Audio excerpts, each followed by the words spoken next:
Good morning, everybody. Good Friday morning. It is the end of another week, and wow, we are finishing up on Matthew. We have a few more, Monday and Tuesday. Looks like the 28th chapter is really short comparatively. This one is extremely long. The next one is also fairly long, but both of these chapters, 26 and 27, have got a lot of stuff going on.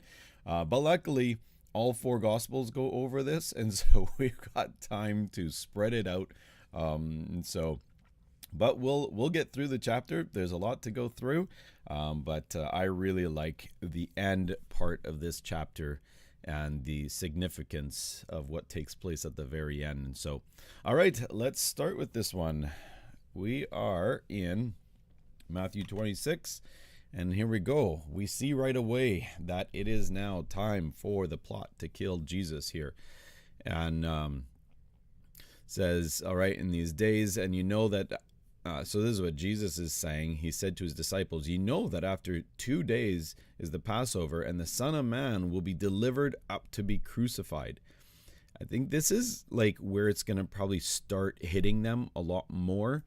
But this is huge because he says that after 2 days and then will be delivered. And they just kept on hearing about Jesus being crucified and that he'll die and come back to life after 3 days. But now he actually put a timeline to it. And the chief priests, the scribes, the elders of the people assembled at the palace of the high priest, it was called Caiaphas, and plotted to take Jesus by trickery and to kill him. And they said, not during the feast, though, so that there's not an uproar of the people. And so then here we see, and when Jesus was in Bethany at the house of Simon the leper, a woman came to him having an alabaster flask. Remember that Matthew is not in chronological order. Luke is the one that really says that he is in chronological order. Luke actually John puts this event prior to the triumphal entry. And so why did Matthew put this here at this point? And we'll see why. It's got to do with this here. So a woman came to him having an alabaster flask. Now we see in other books of the gospel that this is Mary, the sister of Lazarus, who Jesus brought back to life. And so here we've got, she has this flask of very costly fragrant oil that you use to pour and to anoint, to put on the bodies. And so this actually, they believe that this was the oil that Mary would have purchased and gotten for her brother Lazarus. And so now she uses it here. And then the disciples saw it and were indignant, saying, why this waste? Now, this is, a very good question that we can pose, because a lot of people, they get frustrated when people spend so much money on the church, or, it's because people have this love of money. When people have a love of money, they get angry when money is being used. And this is now being used on Jesus. But you see, it was his disciples saw it and they were indignant. So it's more than just Judas. However, Judas being the one that was in charge of the money, this really got to him. And so for this fragrant oil might have been sold for much and given to the poor. And then Jesus says, he is aware of what they were saying. He says, why do you trouble this woman? For she has done good work for me. And this is a question to all of us, because this was something also that I kind of had to resolve in my heart, is when I feel God calling me or Jesus telling me to do something, I've got to put aside the cost, because no matter what the cost is, I want to do that. Or else there's this love of money that will prevent us from spending to do what God has called us to do. So don't let money be something that stops you. Get past that. All the money is worth it. Everything, because obviously, let's not put so much value on things, but more value on what Jesus has said and what he's done for us, and also giving to the church. And so this is absolutely huge. In pouring this fragrant oil on my body, she did it for my burial. And this is absolutely huge, because this is now where we see he's getting buried. Now he's talking about burial. Remember, this is before the triumphal entry, and so this must be like, I just always wonder what goes on in the disciples' mind when Jesus is talking about this, because they have such an expectation that Jesus is coming to take over the Romans and to be the conqueror and to really set this a whole new kingdom of heaven on earth. And so they have this expectation of what it is. And this must have just gone right over their heads, about she did it for my burial. And yes, it was later that he says, okay, it's in 2 days. So this happened way before that point. Surely I say to you, wherever the gospel is preached in the whole world, what this woman has done will also be told as a memorial to her. And wow, just because Jesus, he said this, and this is what really solidified this story. And this is why I believe everybody wrote about this, because Jesus wanted to solidify this, that his body was being anointed by this fragrant oil. But you see, people had troubles with this money being spent. And so I think that Matthew wanted to put this here and then immediately go into why Judas came to betray Jesus. It must be because this was really on his heart, and this was something he struggled with. Obviously something that he had this love of money, and he couldn't see that go there. And so, and then we see that he now actually wants money to betray Jesus. So then one of the 12, called Judas Iscariot, went to the chief priests and said, "What are you willing to give me if I deliver him to you?" And they counted out to him 30 pieces of silver. Now this is interesting, because this is like the average price of a slave back in the day. You'll even see Joseph was purchased for 20 pieces of silver. And you'll see that also, where is it? Here in Exodus, says, "If the ox shall push a manservant or a maidservant, he shall give unto their master 30 shekels of silver, and the ox shall be stoned." And so here they're talking about the price of a slave. The average prices of a slave is about 30 pieces of silver. Interesting thought, because Jesus says that we need to be the slave, or the servant of all. If you want to be the greatest, be the slave, be the servant. And then he gets actually purchased or betrayed for that cost of 30 pieces of silver. Now, but this is also prophesied in Zechariah. And so we see here that Zechariah, this was 400 years before Jesus. We see that in Zechariah. It says that, and so they weighed for my price 30 pieces of silver.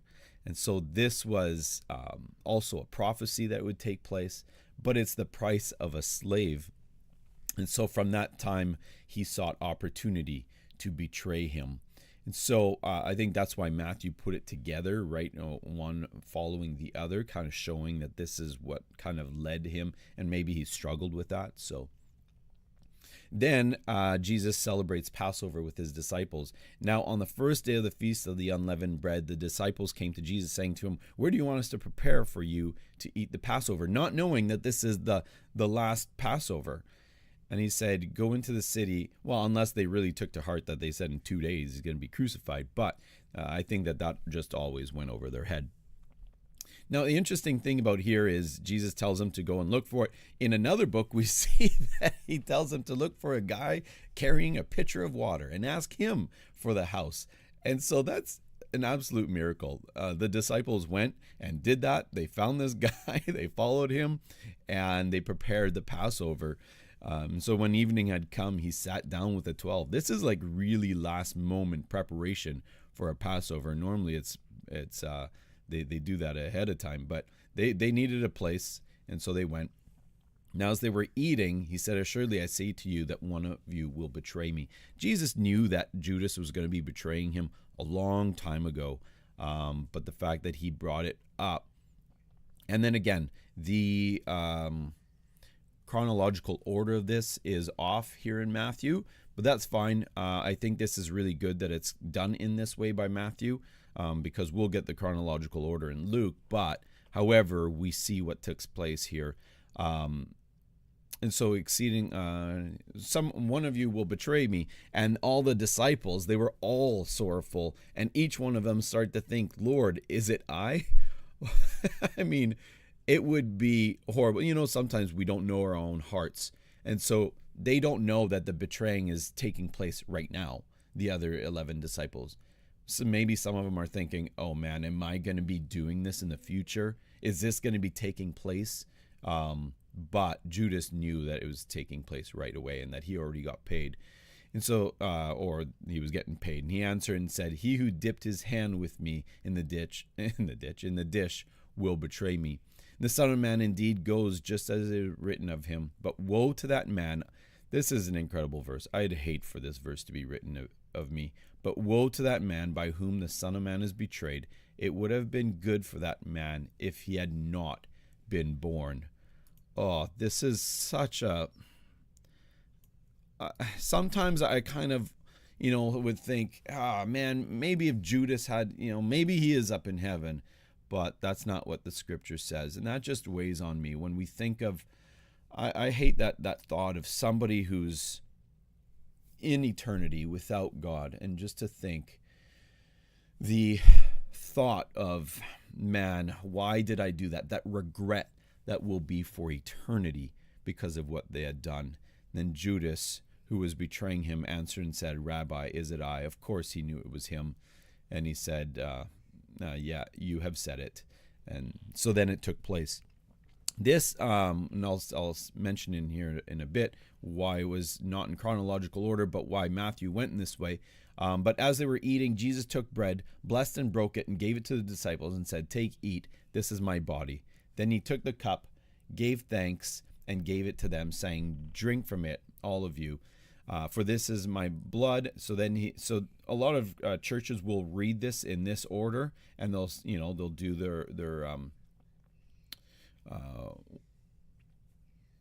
they'll do this in this order. So they'll read this, and they'll talk about the bread and then the cup and drink of it. But actually, this took place in between these two things about eating the bread and drinking the blood, and so or drinking of the cup. And so this is done so that it seems so that we can do this in a nice little fashion at church, and to be able to have this with Jesus, with the church. And so then, for this is my blood of the new covenant, which is shed for many for the remissions of sin. This is incredible that this is touched here right away, that this is his new covenant. I want to read what Andrew Wommack talked about this, just the beginning part. It is primarily denoted a contract, a covenant, an agreement, or a promise. So Vine's Expository Dictionary of New Testament Words states that the Greek word does not in itself contain the idea of joint obligation. It mostly signifies an obligation undertaken by a single person. So when he talks about this covenant, it's not a joint obligation where one has a certain part and the other has the other part. It mostly signifies a obligation undertaken by a single person. In other words, in the new covenant, it is not what we can do for God, but what God has done for us. The principle of the old covenant was do and we shall live, but the principle of the new covenant is it is done, and that includes redemption, reconciliation, righteousness, and sanctification. The work is finished, and we are complete in him. This is such a beautiful picture, and Jesus is immediately, he's not even been to the cross, but he's saying this is going to take place, and this is where he talks about the new covenant. And I just love how this Andrew Wommack explains that it's not a joint obligation, but it's a one-way obligation of what Jesus did for us. But I say to you, I will not drink of this fruit of the vine from now until the day when I drink it new with you in my Father's kingdom. Wow, what a sentence.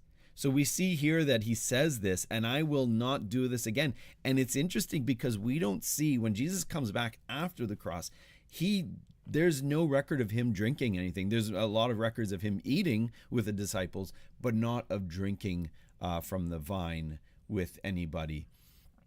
And so this is really interesting. And so when we look at this, what time was Jesus referring to was to when he said he wouldn't drink wine again until that day.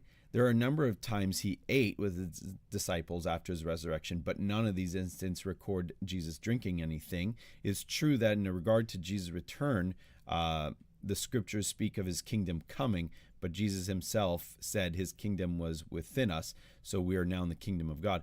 I believe it was literally fulfilled when we take communion with the Lord. And so now when we take communion, it is like we are drinking with Jesus. Jesus drinks with us just as he did with his disciples at the Last Supper. This will also have a future fulfillment when we all eat with Jesus at the marriage supper of the Lamb. This is such a little like sentence that sneaks in there, but interesting to look at. And when they had sung a hymn, they went out to the Mount of Olives. And so the sung a hymn, this is a tradition during the Passover to sing the Psalms of, I think it's Psalms 113 to 118. And so they talk about that. And so then they go to the Mount of Olives. But Jesus predicts Peter's denial.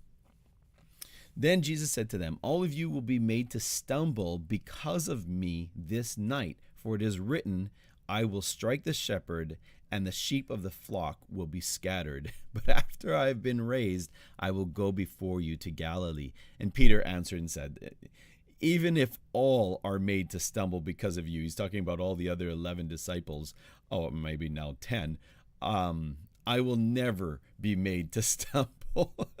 And this is interesting because we see that now we're well, let's look at this. Jesus said to him, surely I say to you that this night, before the rooster crows, you will deny me 3 times.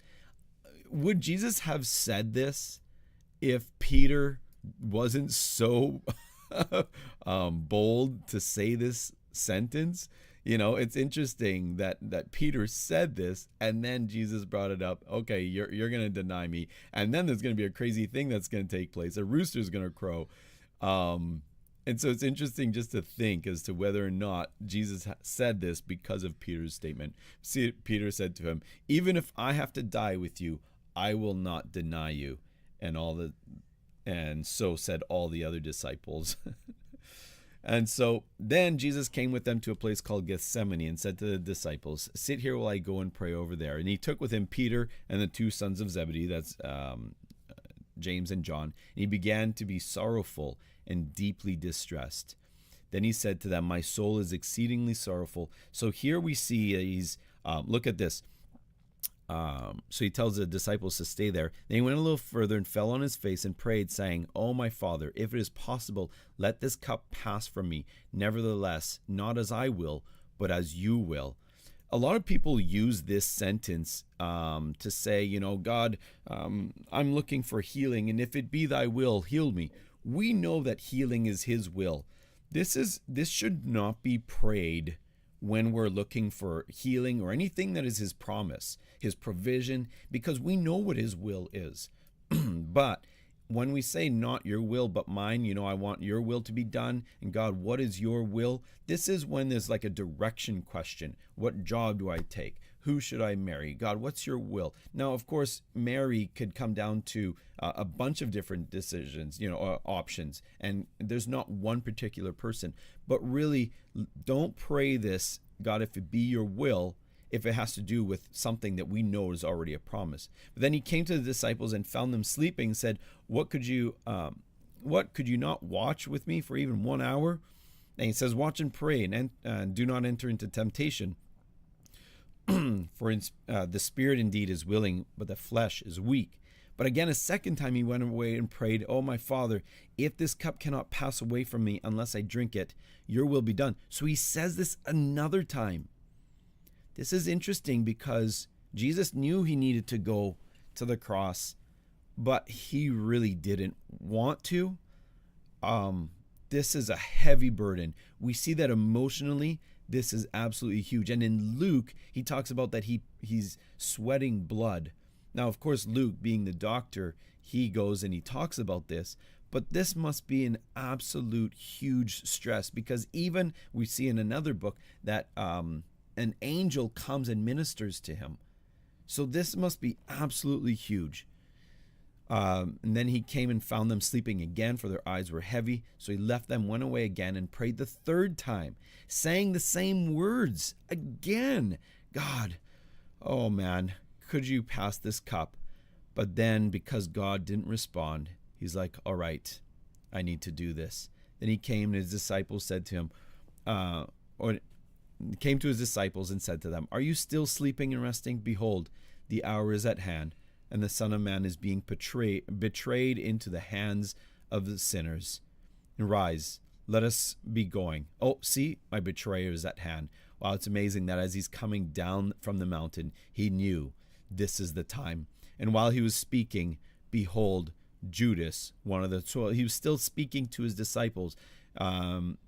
Behold, one of the 12, with a great multitude, with swords and clubs, came from the chief priests and elders of the people. There were about 600 men coming. They all had swords and clubs. And this is amazing because Jesus didn't run away. Normally, everybody else would just run away, but Jesus didn't run away. He faced it like dead on. He's like, all right, let's go do this. And so then we see about Peter striking him. Well, we see he says, Judas comes and goes up to Jesus and he says, greetings, Rabbi, and he kissed him. And then Jesus said, friend, why have you come? And they came, laid hands on him. And suddenly those who were with Jesus stretched out his hand, drew the sword. So this is Peter, struck the servant in the ear and cut it off. And Jesus says, put your sword in its place, for all who take the sword will perish by the sword. So you want to live by the sword? You want to put your faith in the sword? You're also going to die by the sword. He says, or do you think that I cannot now pray to my Father, and he will provide with me more than 12 legions of angels? A legion is 6,000 angels. 12 legions would be 72,000 angels. And remember, in Isaiah, one angel killed 185,000 men. So this is only 600 men. So 12 legions of angels would have absolutely been able to help him. But remember, this was what Jesus had to do. It was Jesus who gave himself up to do this. And so then he says, why didn't you come and get me? I was around you guys. But of course, Jesus knew that this had to be done for the scriptures to be fulfilled. Then all the disciples forsook him and they fled. And we've got a lot still to go through. I'm kind of over my time, so I'm going to go over this quickly. But we see where Jesus goes into the courtyard, and this is the first part of the trial where he's now being tried by the religious side.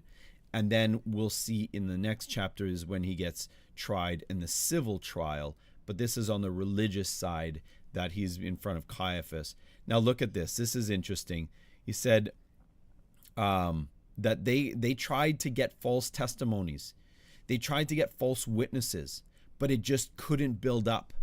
And so then Jesus kept silent, and the high priest answered and said to him, I put you under oath by the living God. Tell us if you're the Christ, the Son of God. Now they're trying to get Jesus to incriminate himself. And Jesus said, as you said, nevertheless, I say to you hereafter. So this is interesting because they couldn't get him to, they couldn't get any witnesses to put Jesus on the cross. It had to be Jesus who self-incriminated himself. And according to this, and according to the law, if they went by their witnesses, Jesus would have been let go. And if Jesus would have been let go, he would have never died on the cross for us. And so Jesus did self-incriminate himself so that this could take place. And then we see what took place. He said, it is I. And after he answered this, they got so mad. They're like, Kate, that's it. We've got it. They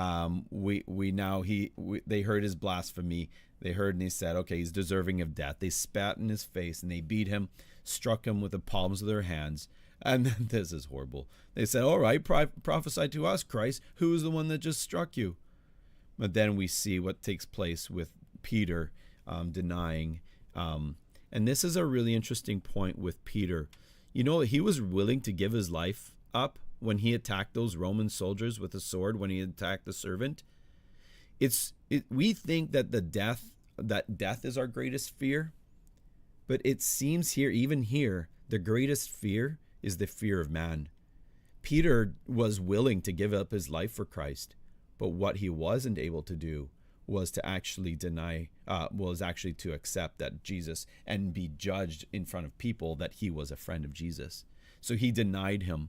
And so he says, I don't know what you're talking about. And they kept on saying, yeah, it's him. And then the rooster crows. And Peter remembered the words of Jesus before the rooster crows. And then he went out and wept bitterly. You know, this is something to realize in all of us. You know, we often we withhold ourselves from doing something because we're afraid of man. We're afraid of people's thinking of us and their value of us. And so just to realize how strong fear of man is and prevents us from doing something, we see this in Peter and the denial. Now, we're going to be going over this section in every book, and so we've got so much more time to go over it over the next books that we go in the Gospels. So anyhow, I've gone over my time, and so thanks for being around. I know this was a big chapter, a huge one, but I hope that this was a really good chapter, that you guys enjoyed it and got something out of it. Eli, you say hi. Hi. Did you have a good sleep last night? Yeah. Yeah, you did. I love you so much. All right, everybody. Eli, you say hi. Look, people are there. Oh, yeah. Mommy is on there. Oh, and Nanny. All right. Well, God bless you guys. We got another big chapter this weekend. We've got the time off, and then we've got on Monday another big chapter of the next trial, and then we'll go from there, and we'll finish up Matthew on Tuesday. So God bless you guys. Be a blessing to others. Love others, and remember, always stay filled up. Say bye. Bye.